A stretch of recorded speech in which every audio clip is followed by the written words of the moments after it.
इसको 2-3 तरीका से हम बना सकते हैं इस क्वेश्चन को। देखिए इसमें बता रहा है कौन सबसे छोटा अनुपात कौन सा है, ठीक ना। पहले इसको कैसे लिख सकते हैं, ये क्या हो गया 3/4, 1/2, 2/5 और 1/3। इसमें सबसे छोटा पूछ रहा है, तो इसको करते क्या है, अब ये दोनों में हमको चेक करना है कि बड़ा कौन है और छोटा कौन है। तो ये क्या करते हैं, तिरछा तिरछी गुणा करते थे, 3 दूना और 4 एकम। ये बताइए बड़ा कौन, 6 वाला ना। तो हमको क्या निकालना है, छोटा ना। तो इससे ये छोटा हो गया, तो ये तो सबसे छोटा नहीं हो सकता। अब इसको हटाते हैं, अब ई दोनों में चेक करते हैं, 5 एकम 5 और 2 दूनी का, ई दोनों में छोटा कौन, ये वाला ना। तो इसका भी कहानी खत्म। अब इसको चेक करते हैं, 3 दूना 6 और 5 एकम 5, ई दोनों में छोटा कौन, 1/3। यानी आंसर मेरा क्या हो जाएगा, 1/1:3। बात समझ में आया। दूसरा तरीका ये है कि सबको हम क्या कर सकते हैं, पॉइंट में भी कर सकते हैं। अब जैसे ये था 3/4, ये था 1/2, ये था 2/5 और ये था 1/3। सबको क्या कर सकते हैं हम, सबके 2 को 0 बैठा सकते हैं। सब में 100-100 से हम गुणा कर दिए, तो ये काटेंगे कितना बार में कटेगा, ये 25 3 75 बार में। ये कितना बार में कटेगा हो, 5 चौका 20 40 बार में। ये कितना बार में कटेगा, 50 बार में। ये कितना बार में करेगा, 33.33। यानी सबसे छोटा कौन, 75 40 50 और 33.33 में सबसे छोटा कौन है, 100/3 33.33। यानी सबसे छोटा कौन हो जाएगा, 1/3। यानी आंसर मेरा क्या हो जाएगा, ये। या तो इस तरीका से बना लीजिए, चाहे इस तरीका से बना। एलसीएम निकाल के भी बना सकते हैं, बहुत तरीका है, तरीका का कमी नहीं है। अब सबका क्या करेंगे, जितना हर है ना, सबका हर का क्या करेंगे, एलसीएम निकाल लेंगे। हर कितना है, 3 2 5 और 3। अब इसका एलसीएम निकाल लेंगे, तो 4 5 20 20 3 60। सबका एलसीएम कितना हो जाता, 60। अब देखिए ये कितना है हो, 3/4, ये 1/2, ये 2/5, ये 1/3। सबका एलसीएम कितना, 60। तो सब में 60 से गुणा कर देते हैं। अब ये 4 से काटे कितना बार में, 15 बार में। यानी 15 3 45, 2 से ये 30 बार में। तो ये कितना 30, 5 से ये कितना बार में, 12 बार में। 12 दूना 24, 3 से ये कितना बार में, 20 बार में। अब बताइए सबसे छोटा कौन, 20 ना। सबसे बड़का कौन, 45। तो सबसे छोटा पूछे तो क्या हो जाएगा, 1/3। सबसे बड़का पूछता तो 45, यानी क्या हो जाता, 3/4। ठीक है, उतारिए इसको।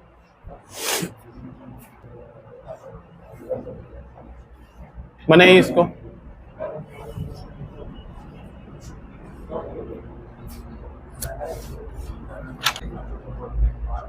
बन गया हो।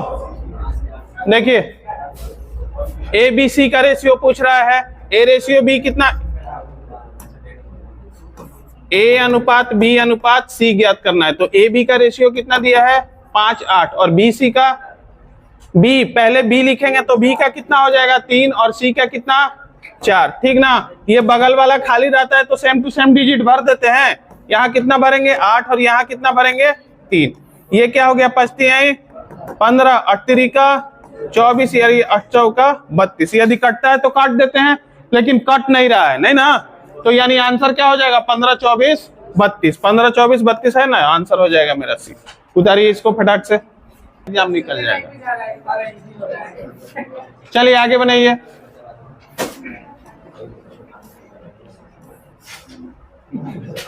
निकालिए इसको। बन गया हो। देखिए क्या दिया हुआ है, 3x बराबर 5y बराबर 4z। तो इसमें निकालना क्या है, x ratio y ratio z। हम बताए हैं कि इस टाइप का क्वेश्चन रहे यदि तो क्या करते हैं, ये 3x बराबर 5y बराबर 4z। अब हमको क्या निकालना है, x y और z का रेशियो निकालना है। तो जिसको निकालना रहे उसको क्या करते हैं, ढक लेते हैं। सब बराबर में रहे तो जिसको निकालना रहे उसको क्या करते हैं, हम ढक लेते हैं। अब x का निकालना है, x को ढक लिए तो ये 5 का, y का निकालना रहे y को ढक लिए, ये 4 3 z का निकालना रहे z को ढक लिए, ये क्या हो गया 5 3 कटता है तो काट देते हैं, लेकिन कुछ कट नहीं रहा है ना। तो आंसर मेरा क्या हो जाएगा, 20 12 और 15, यानी आंसर क्या हो जाएगा सी। बोलिए इसमें किन्हीं को समस्या है तो उतारिए।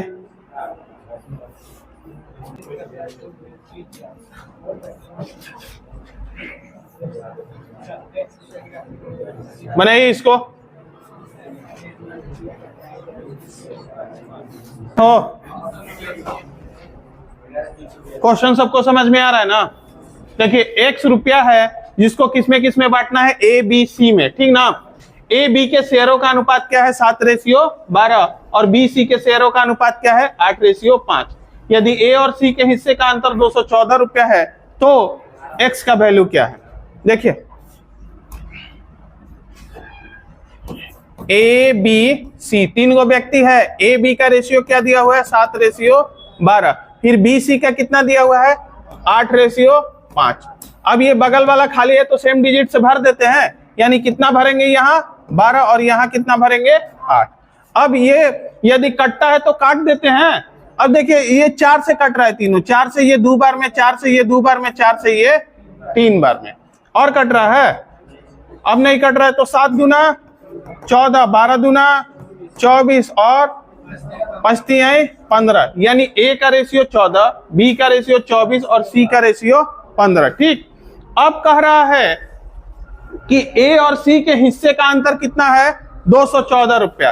तो ए और सी के यहां हिस्से में अंतर कितना है 1 यूनिट, यानी 1 यूनिट का वैल्यू कितना 214 रुपया। तो पूछ रहा है कि x का मूल्य कितना है, तो x वही रुपया है ना जो तीनों में बांटा गया है, तो तीनों का हिस्सा मिला के कितना 24 और ये 53 आ रहा है।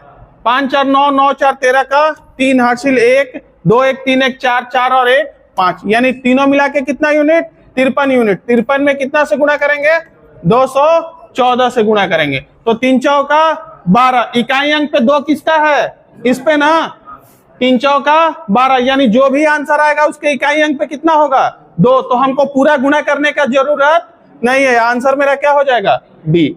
बात समझ में आया? उतारिए। किन्हीं को समस्या है इसमें तो बताइए।